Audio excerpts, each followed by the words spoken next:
ओम नमो भगवते वासुदेवाय। धर्म पक्षी द्वारा जैमिनी के प्रश्नों का उत्तर। मार्कंडेय जी कहते हैं, जैमिनी, इस प्रकार वे द्रोण के पुत्र चारों पक्षी ज्ञानी हैं और विंध्यागिरी पर निवास करते हैं।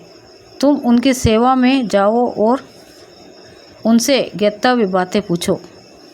मार्कंडेय मुनि की यह बात सुनकर महर्षि जैमिनी विंध्या पर्वत पर, जहाँ वे धर्मात्मा पक्षी रहते थे, गए। उस पर्वत के निकट पहुँचने पर पाठ करते हुए उन पक्षियों की ध्वनि उनके कानों में पड़ी। उसे सुनकर जैमिनी बड़े विस्मय में पड़े और इस प्रकार सोचने लगे, अहो, ये श्रेष्ठ पक्षी बहुत ही स्पष्ट उच्चारण करते हुए पाठ कर रहे हैं। जिस अक्षर का कंठ, तालु आदि जो स्थान है, उसका वहीं से उच्चारण हो रहा है। बोलने में कितनी शुद्धता और सफाई है। ये अविराम पाठ करते जा रहे हैं, रुककर सांस तक नहीं लेते। श्वास की गति पर इन्होंने विजय प्राप्त कर ली है। किसी भी शब्द के उच्चारण में कोई दोष नहीं दिखाई देता। ये यद्यपि निंदित योनि को प्राप्त हुए हैं, तथापि सरस्वती देवी इनको नहीं त्याग रही है। यह मुझे बड़े आश्चर्य की बात जान पड़ती है। बंधु बांधवजन, मित्रगण तथा घर में जो प्रिय वस्तुएं हैं, वे सभी साथ छोड़कर चली जाती हैं, परंतु सरस्वती कभी त्याग नहीं करती। इस प्रकार सोचते विचारते हुए महर्षि जैमिनी ने विंध्या पर्वत की कंदरा में प्रवेश किया। वहाँ जाकर उन्होंने देखा वे पक्षी शिलाखंड पर बैठे हुए पाठ कर रहे थे। उन पर दृष्टि पड़ते ही महर्षि जैमिनी हर्ष में भरकर बोले, श्रेष्ठ पक्षियों, आपका कल्याण हो। मुझे व्यास जी का शिष्य जैमिनी समझिए। मैं आप लोगों का दर्शन करने के लिए उत्कंठित होकर यहाँ आया हूँ। आपके पिता ने अत्यंत क्रोध में आकर जो आप लोगों को श्राप दे दिया और आपको पक्षियों की योनि में आना पड़ा, उसके लिए खेद नहीं करना चाहिए, क्योंकि वह सर्वथा देव का ही विधान था। तपस्या का क्षय हो जाने पर मनुष्य दाता होकर भी याचक बन जाते हैं, स्वयं मारकर भी दूसरों के हाथ से मारे जाते हैं, तथा पहले ही दूसरों की गिराकर भी स्वयं को दूसरों के द्वारा गिराए जाते हैं। इस प्रकार आने वाली विपरीत दशाएं मैंने अनेक बार देखी। भाव के बाद अभाव तथा अभाव के बाद भाव, इस प्रकार भाव की परंपरा से संसार के लोग निरंतर व्याकुल रहते हैं। आप लोगों को भी अपने मन में ऐसा ही विचार करके कभी शोक नहीं करना चाहिए। शोक और हर्ष के वशीभूत न होना ही ज्ञान का फल है। तदंतर उन धर्मात्मा पक्षियों ने पाद्य और अर्ध के द्वारा महर्षि जैमिनी का पूजन किया और उन्हें प्रणाम करके उनकी कुशल पूछी। फिर अपने पंखों से हवा करके उनकी थकावट दूर की। जब वे सुखपूर्वक बैठकर विश्राम ले चुके, तब पक्षियों का ब्राह्मण, आज हमारा जन्म सफल हो गया। यह जीवन भी उत्तम जीवन बन गया, क्योंकि आज हमें आपके दोनों चरण कमलों का दर्शन मिला, जो देवताओं के लिए भी वंदनीय है। हमारे शरीर में पिताजी के क्रोध से प्रकट हुई जो अग्नि जल रही है, वह आज आपके दर्शन रूपी जल से सींचकर शांत हो गई। ब्राह्मण, आप कुशल से तो है ना? आपके आश्रम में रहने वाले मृग, पक्षी, वृक्ष, लता, गुल्म, बांस और भांति भांति के तृण, इन सब की कुशल है ना? इन पर कोई संकट तो नहीं है? अब हम पर कृपा कीजिए और यहाँ अपने आगमन का कारण बताइए। हमारा कोई बहुत बड़ा भाग्य था जो आप इन नेत्रों के अतिथि हुए। जैमिनी बोले, श्रेष्ठ पक्षीगण, मुझे महाभारत शस्त्र में कई संदेह है। उन सबको पूछने के लिए पहले मैं भृगुकुल श्रेष्ठ महात्मा मार्कंडेय मुनि के पास गया था। मेरे पूछने पर उन्होंने कहा, विंध्या पर्वत पर द्रोण के पुत्र महात्मा पक्षी रहते हैं। वे तुम्हारे प्रश्नों का उत्तर, विस्तार पूर्वक उत्तर देंगे। उनकी आज्ञा से मैं ही इस महान पर्वत पर आया हूँ। आप लोग हमारे प्रश्नों का पूर्ण रूप से सुनकर उनका विवेचन करें। पक्षियों ने कहा, ब्राह्मण, आपका प्रश्न यदि हमारी बुद्धि के बाहर ना होगा तो हम अवश्य उसका समाधान करेंगे। आप निशंका होकर सुने। विप्रवर, चारों वेद, धर्मशास्त्र, संपूर्ण वेदांग तथा और भी जो वेदों के समान माननीय इतिहास, पुराण आदि है, उन सब में हमारी बुद्धि का प्रवेश है। तथापि हम कोई प्रतिज्ञा नहीं कर सकते। आपको महाभारत में जो संदिग्ध बात जान पड़े, उसे निर्भीक होकर पूछिए। जैमिनी बोले, पक्षियों, आप लोगों का अंतःकरण निर्मल है। महाभारत में मेरे लिए जो संदिग्ध बातें हैं उन्हें बताता हूँ, सुनिए और सुनकर उनकी व्याख्या कीजिए। सर्वव्यापी भगवान जनार्दन संपूर्ण जगत के आधार, समस्त कारणों के भी कारण और निर्गुण होते हुए भी मनुष्य शरीर को कैसे प्राप्त हुए? द्रौपदी कुमारी कृष्णा अकेली 5 पांडवों की महारानी क्यों कर हुई, इस विषय में मुझे महान संदेह है। इसके सिवा द्रौपदी के 5 महारथी पुत्र जिनका अभी विवाह तक नहीं हुआ था, समस्त पांडव जिनके रक्षक थे तथा जो स्वयं भी बड़े बलवान थे, अनाथ की भांति कैसे मारे गए? महाभारत के विषय में यह मेरा संदेह है, आप लोग इसका निवारण करें। पक्षियों ने कहा, जो संपूर्ण देवता के स्वामी, सर्वव्यापक, सबकी उत्पत्ति के कारण, अंतर्यामी, प्रमाणों के अविषय, सनातन, अविनाशी, चतुर्युग स्वरूप, निर्गुणमय, निर्गुण, सबसे बड़े, अत्यंत गौरवशाली, सर्वश्रेष्ठ तथा अमृत स्वरूप हैं, उन भगवान विष्णु को हम सबसे पहले नमस्कार करते हैं। जिनसे बढ़कर सूक्ष्म तथा जिनसे अधिक बड़ा भी कोई नहीं है, जिनके द्वारा यह संपूर्ण विश्व व्याप्त है, जो इस जगत के आदिकरण और अजन्मा है, जो उत्पत्ति के लय, प्रत्यक्ष और परोक्ष सबसे विलक्षण है, इस संपूर्ण जगत को जिनकी रचना बतलाते हैं तथा अंत में जिनके भीतर इसका संहार होता है, उन परमेश्वर को हम नमस्कार करते हैं। तत्पश्चात जो अपने चारों मुखों से वृक, शाम आदि वेदों का उच्चारण करते हुए तीनों लोकों को पवित्र करते हैं, उन आदिदेव ब्रह्मा जी को भी हम एकाग्र चित्त से नमस्कार करते हैं। इसी प्रकार जिनके एक ही बाण से पराजित होकर असुरगण कभी यज्ञों का विनाश नहीं करते, उन भगवान शंकर को भी मस्तक झुकाते हैं। इसके बाद हम अद्भुत कर्म करने वाले व्यास जी के संपूर्ण मतों को व्याख्या करेंगे, जिन्होंने महाभारत के उद्देश्य से धर्म आदि का रहस्य प्रकट किया है।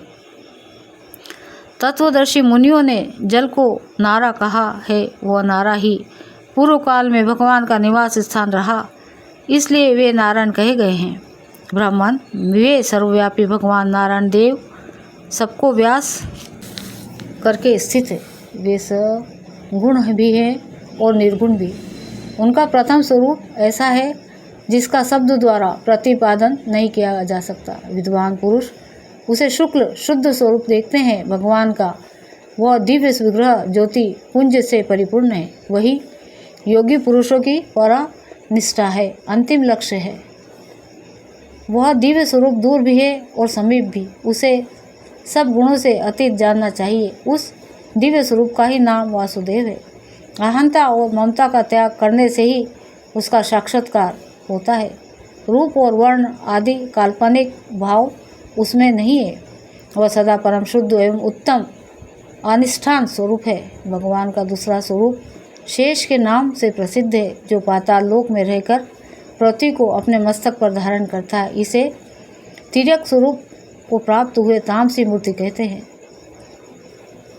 श्री हरि की तीसरी मूर्ति समस्त प्रजा के पालन पोषण में तत्पर रहती है। वही इस पृथ्वी पर धर्म की निश्चित व्यवस्था करती है। धर्म का नाश करने वाले उद्दंड असुरों को मारती है तथा धर्म की रक्षा में संलग्न रहने वाले देवताओं और साधु संतों की रक्षा करती है। जैमिनी जी, संसार में जब जब धर्म का ह्रास और अधर्म की उत्थान होता है, तब तब वह अपने को यहाँ प्रकट करती है। पूर्व काल में वही वारा रूप धारण करके अपने थुथुन से जल को हटाकर इस पृथ्वी को एक ही दांत से जल के ऊपर ऐसे उठा लाई मानो वह कोई कमल का फूल हो। उन्हीं भगवान ने नृसिंह रूप धारण करके हिरण्यकशिपु को वध किया और विप्रचित आदि अन्य दानव का मार गिराया। इसी प्रकार भगवान के वामन आदि और भी बहुत से अवतार हैं, जिनकी गणना करने में हम असमर्थ हैं। इस प्रकार भगवान ने मथुरा में श्री कृष्ण रूप में अवतार लिया है। इस तरह भगवान को वह सात्विकी की मूर्ति है और भिन्न भिन्न अवतार धारण करती है। वह आपके पहले प्रश्न का उत्तर बतलाया गया है कि भगवान पूर्ण काम होते हुए भी धर्म आदि की रक्षा के लिए सदा स्वेच्छा से ही अवतीर्ण होते हैं। ब्रह्मन, पूर्व काल में तुष्टा प्रजापति के पुत्र विश्वरूप इंद्र के हाथ से मारे गए थे, इसलिए ब्रह्म हत्या ने इंद्र को धर दबाया। इससे उनके तेज की बड़ी क्षति हुई। इस अन्याय के कारण इंद्र का तेज धर्मराज के शरीर में प्रवेश कर गया, अतः इंद्र निस्तेज हो गए। तदनंतर अपने पुत्र के मारे जाने का समाचार सुनकर त्रिष्टा प्रजापति को बड़ा क्रोध हुआ।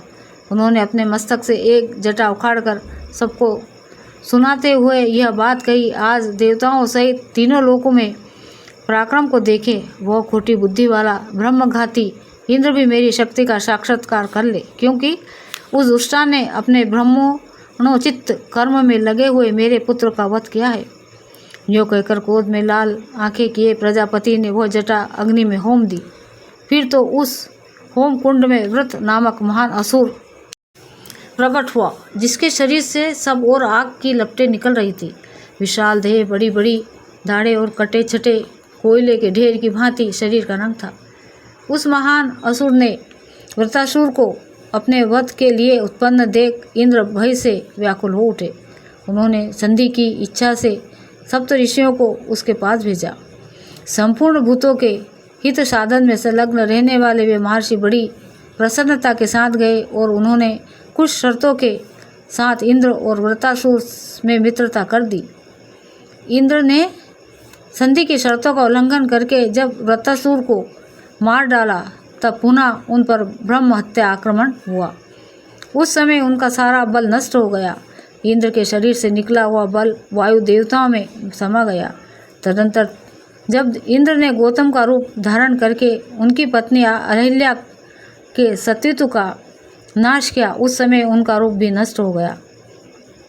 उनके अंग प्रत्यंग का लावण्य जो बड़ा ही मनोरम था, वह विचार दोष से दूषित देवराज इंद्र को छोड़कर दोनों अश्विनी कुमारों के पास चला गया। इस प्रकार इंद्र अपने धर्म, तेज, बल और रूप से वंचित हो गए। यह जानकर दैत्यों ने उन्हें जीतने का उद्योग आरंभ किया। महामुने उन दिनों पृथ्वी पर जो अधिक पराक्रमी राजा थे, उन्हीं के कुलों में देवराज को जीतने की इच्छा रखने वाले अत्यंत बलशाली दैत्य उत्पन्न हुए। कुछ काल के अंतर यह पृथ्वी पाप के भारी भार से पीड़ित हो मेरु पर्वत के शिखर पर, जहाँ देवताओं को दिव्य सभा है, गई। वहाँ पहुंचकर उसने दानवों और दैत्यों से होने वाले अपने खेद का कारण बतलाया। वह बोली, देवताओं, अपने पूर्व काल में मैं जिन महापराक्रमी असुरों का वध किया है, वे सब इस समय मनुष्य लोक में जाकर राजाओं के घर में उत्पन्न हुए हैं। ऐसे दैत्यों की अनेक अक्षौरिणी सेनाएं हैं। मैं उनके भार से पीड़ित होकर नीचे की ओर धंसी जाती हूँ। आप लोग ऐसा कोई उपाय करें जिससे मुझे शांति मिले। पक्षी कहते हैं, पृथ्वी के यो कहने पर संपूर्ण देवता अपने अपने तेज के अंश से पृथ्वी पर अवतार लेने लगे।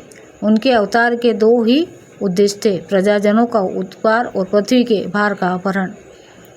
इंद्र के शरीर से जो तेज प्राप्त हुआ था, उसे स्वयं धर्मराज ने कुंती के गर्भ में स्थापित किया। उससे महातेजस्वी राजा युधिष्ठिर का जन्म हुआ। फिर वायु देवता ने इंद्र के ही बल को कुंती के उदर में स्थापित किया। उससे भीम उत्पन्न हुआ। इंद्र के आधे अंश से अर्जुन का जन्म हुआ। इस प्रकार इंद्र का ही सुंदर रूप अश्विनी कुमारों द्वारा माद्री के गर्भ में स्थापित किया गया था, जिससे अत्यंत कांतिमान, नुकुल और सहदेव उत्पन्न हुए। इस प्रकार देवराज 5 रूपों में अवतीर्ण हुए। उनकी पत्नी शची ही महाभागा कृष्ण के रूप में अग्नि से प्रकट हुई। अतः कृष्णा एकमात्र इंद्र की ही पत्नी थी और किसी की नहीं।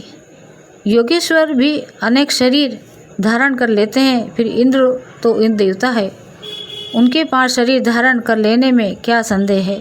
इस प्रकार 5 पांडवों की जो एक पत्नी हुई, उसका रहस्य बताया गया।